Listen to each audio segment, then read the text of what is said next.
አሰብ ጫፍ ላይ ግዙፍ ፕሮጀክት ሊጀመር ነው። አሊኮ ዳንጎቴም ገብተውበታል። 4 ፊደላት ዘሎ አክሮኒም አላትኒ ሰነፍ ነዳይ የአግባቢ ቡድኖች ወይም ሎቢስት ያሏቸው ወገኖች እያካሄዱት ያለው ዘመቻ የቀይ ባህር የባህር በር በየቀኑ የሚነገር ንግግርን የሚሰሙ ሰዎች ትዕግስተኞች ናቸው ነው የምለው እኔ ይላሉ። በመቀጠልም ይህንን ንግግር ሳይሰማ መንገዱን ይዞ የሚሄድ ግን ወደዚህ አልገባም። ወደ እንዲህ አይነቱ ቀውስ የሚገባ ሰው ሰነፍ ብቻ ነው። ሰነፍ፣ ፈሪ፣ ነዳይ፣ ስስታም። ሰነፍ ብለህ ተረዳው። ነዳይ፣ ፈሪ፣ ከሁሉም በላይ ደግሞ ስስታም። እነዚህ ናቸው ቀንደኛ መገለጫዎች። እኚህ የተቆጡት ትዕግስታቸው ያለቀውና በ80 ዓመት የልደት በዓላቸው ማግስት ከጎረቤት ሀገር መሪ ጋር ተራ ቃላት መማዘዝን የመረጡት ኢሳያስ አፈወርቂ ናቸው። በስልጣን ዘመናቸው ሲናቆሯት ከቆዩት አሜሪካ ጋር እርቅ ለማውረድ 10 ዓመታትን የቆዩበትን ፖሊሲን ቀይረው ዝግጁ መሆናቸውን አሁንም በድጋሚ ይናገራሉ። ፕሬዝዳንት ኢሳያስ አፈወርቂ በአንድ ግንባር ተሰልፈው የጋራ ጠላታቸው የነበረን ኃይል የተዋጉለትን መንግስት መሪ ግን በተራ ቃላት መወረፍን መርጠዋል። በአፍሪካ ቀንድ ቀጠና ራሱን የቻለ ከተጽዕኖ የተላቀቀ ጥምረት ለመፍጠር በቀሪ ዕድሜ ይሰራሉ የሚሉት የኤርትራው መሪ ከአፍሪካ ቀንድ ቀጠናው መሪ ወይም አንከር ከሆነች ኢትዮጵያ ጋር ግን እሳትና ጭድ መሆኑን መርጠዋል። የዚህ መነሻ የጠቅላይ ሚኒስትር አብይ አህመድ መንግስት በቀይ ባህር ላይ የይገባኛል ጥያቄ ማንሳቱ ነው። ይህ ብቻ አይደለም። ብልጽግና መራሹ መንግስት በአባይ ወንዝ ውሃ ላይ የነበረውን የጂኦፖለቲካ ፍጥጫን አሸንፋለሁ ብሎ ካመነ በኋላ ቀጣዩ የፍጥጫ ሜዳ ቀይ ባህር ነው በሚል የውጭ ጉዳይ ፖሊሲውን በይፋ እንዳስተካከለም አስታውቋል። በኤርትራ ቁጥጥር ስር የሚገኘውና ለዓመታት በኢትዮጵያውያን አፍ ጠፍቶ የማያውቀው አሰብ ወደብ ደግሞ የኢትዮጵያ ቁጥር 1 የባህር መዳረሻ ምርጫ እንደሆነ ሆርን ሪቪውና አዲስ አበባ ዩኒቨርሲቲ ባዘጋጁት ፖሊሲ ፎረም ላይ ተገኝተው የነበሩት የውጭ ጉዳይ ሚኒስትር ጌዲዮን ጢሞቴዎስ በይፋ መናገራቸው ይታወሳል። አሰብ የ4 ኪሎ ቁጥር 1 አማራጭ ሆነው ደግሞ የታሪካዊና መልክዓ ምድራዊ ተገቢነት ጥያቄ ስለሚነሳበት ብቻ ሳይሆን ኢትዮጵያ በዚህ ወደብ መጠነ ሰፊ የኢንቨስትመንት ወጪ ስለወጣችበትም ጭምር ነው ብለው ነበር። የጦር ኃይሎች ጠቅላይ ኤታማዦር ሹም ፊልድ ማርሻል ብርሃኑ ጁላ፣ የመከላከያ ውጭ ጉዳይ ግንኙነት መምሪያ ኃላፊ የሆኑት ሜጀር ጀነራል ተሾመ ገመቹ፣ ጀነራል ባጫ ደበሌን የመሳሰሉ ከፍተኛ ጀነራል መኮንኖች የኢትዮጵያ ሕዝብም ሆነ መከላከያ ሰራዊት ተዘጋጁ ሲሉ ለቀይ ባህር የማይቀር ዘመቻ እንዳለ ሲናገሩ ተደምጠዋል። እነዚህ ምልክቶች ናቸው አዛውንቱን የኤርትራውን ፕሬዝዳንት ኢሳያስ አፈወርቂን አበሳጭተውና አስቆጥተው የኢትዮጵያዊውን መሪ በተራ ቃላት እስከ መወረፍና እኛ ጦርነት በኮሌጅ ሳይሆን በተግባር የምናውቀነን ይሞክሩን ሲሉ እስከ መዛት የደረሱት። እነዚህ ሐቆች መሬት ላይ ሕይወት ዘርተው በሚታዩበት በዚህ ወቅት ነው ኢትዮጵያ አሰብ ጫፍ ላይ ግዙፍ ፕሮጀክት ልትጀምር ነው የተባለው። ከዚህ ግዙፍ ፕሮጀክት ጀርባም ናይጄሪያው ቢሊዮነርና በሶማሌ ክልል የቢሊዮን ዶላሮች ማዳበሪያ ፋብሪካ እያስገነቡ የሚገኙት አሊኮ ዳንጎቴም እንደሚገኙበት ተገልጿል። ሪፖርተር ጋዜጣ እንደዘገበው ከሆነ የኢትዮጵያ መንግስት የኢንቨስትመንትና ንግድ አጋር የሆነው ኢትዮጵያን ኢንቨስትመንት ሆልዲንግስ በደናክል ቀጠና የፖታሽ ማዕድን ግንባታ ሊያስጀምር መሆኑ ተሰምቷል። ይህ ፕሮጀክት ዓለም አቀፍ ስታንዳርዱን ወይም ወርልድ ክላስ የማዳበሪያ ፋብሪካ ለመገንባት መነሻ የሚሆን ነው ተብሏል። የኢትዮጵያ ኢንቨስትመንት ሆልዲንግስ ለአሰብ ወደብ እጅግ ቅርብ በሆነው በዚህ አፋር ክልል ቀጠና የፖታሽ ማዕድን ሳይት ያገኘ ሲሆን ይህ ሳይት ዝም ብሎ ሳይሆን እጅግ ግዙፍ ነው ተብሎለታል። ኢሳያስ አፈወርቂ ይህን ሲሰሙ ምን ሊሆን? እንደ ዘገባው ከሆነ የፖታሽ ማዕድኑ ግዙፍ ሳይት መገኘት ከናይጄሪያው ባለሀብት አሊኮ ዳንጎቴ ኢንዱስትሪስ ሊሚትድ ኩባንያ ጋር በመተባበር ዓለም አቀፍ የማዳበሪያ ፋብሪካ ለመገንባት የታሰበው እቅድ ትርጉም ባለው መልኩ የሚያጠናክር ነው ተብሎለታል። ሪፖርተር አረጋገጥኩት እንደሚለው ኢትዮጵያን ኢንቨስትመንት ሆልዲንግስ በአፋር ሰሜናዊ ምስራቅ የዳሎል ወረዳ የድንበር ጫፍ ላይ 365 ካሬ ኪሎ ሜትር የፖታሽ ክምችት ያለው ሳይት በጥናት ለይቶ መገኘቱን አረጋግጧል። በኢትዮጵያ የይገባኛል ጥያቄ እየተነሳበት ከሚገኘው ከአሰብ 200 ኪሎ ሜትር ርቀት ላይ የሚገኘው ይህ ጥብቅ የማዕድን ቦታ ከፍተኛ መጠን ያለው የፖታሽ መጠን ሊይዝ ይችላል ተብሏል። ይህም ለአርቲፊሻል ማዳበሪያዎች ምርት ወሳኝ አካል ነው ሲል የማዕድን ሚኒስቴር አስታውቋል።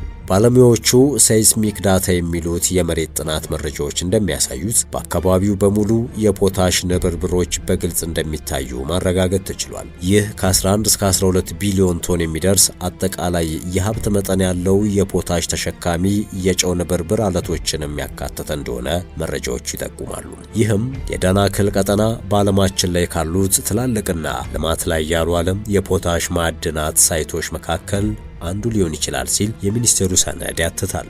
ኢንቨስትመንት ሆልዲንግስ ያለፈው ዓመት ሐምሌ ወር ወይንም ጁላይ 2025 ከማዕድን ሚኒስቴር የንግድ ደረጃ የማዕድን ፈቃድ ማመልከቻ አቅርቧል። ይህም የመንግስት የኢንቨስትመንት ክንድ የሆነው ሆልዲንግስ በጎዴ ሶማሌ ክልል ውስጥ ትልቅ የዩሪያ ማዳበሪያ ማምረቻ ኮምፕሌክስ ለማልማት ለመገንባትና ለማስተዳደር ከዳንጎቴ ኩባንያ ጋር የባለ አክሲዮኖች ስምምነት ከመፈረሙ አንድ ወር በፊት የተደረገ ዝግጅት ነው።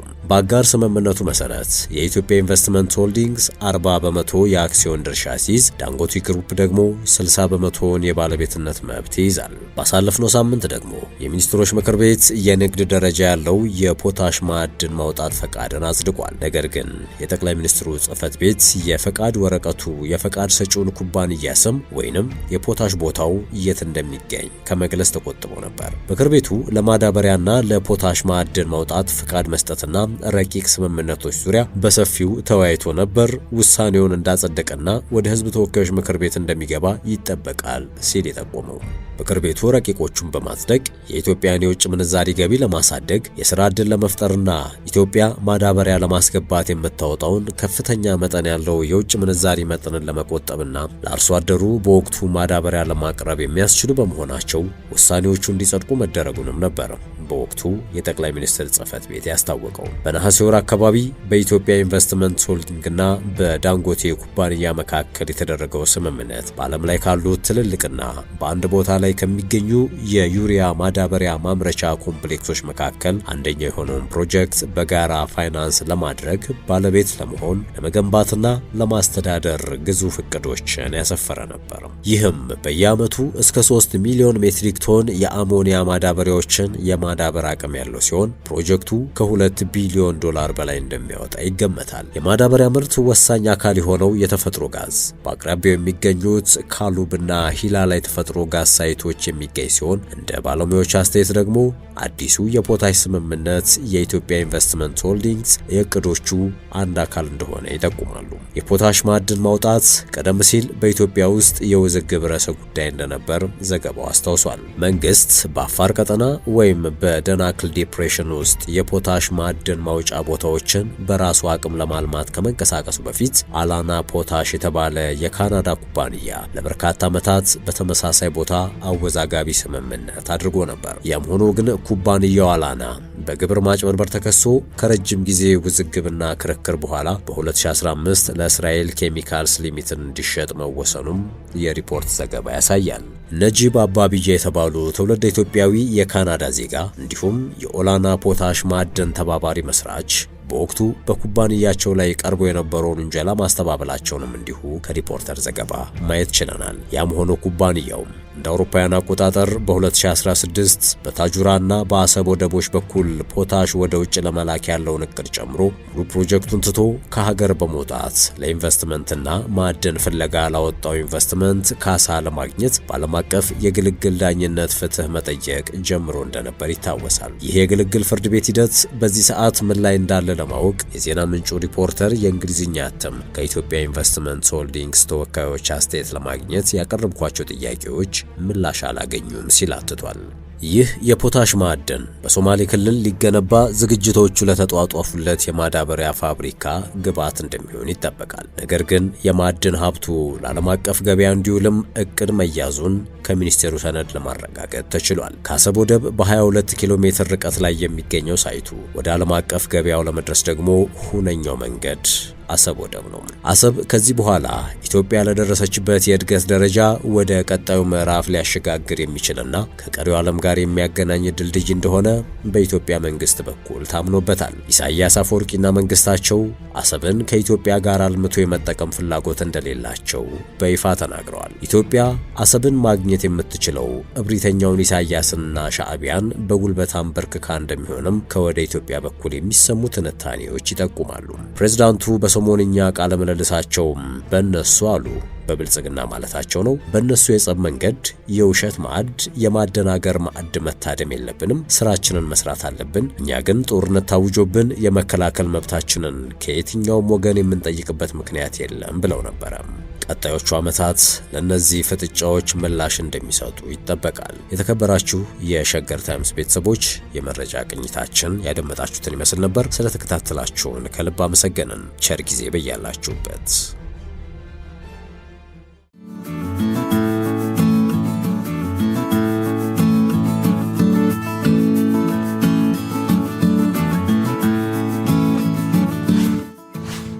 ሸገር ታይምስ ሚዲያን ሰብስክራይብ በማድረግና ደወሉን በመጫን ይከተሉን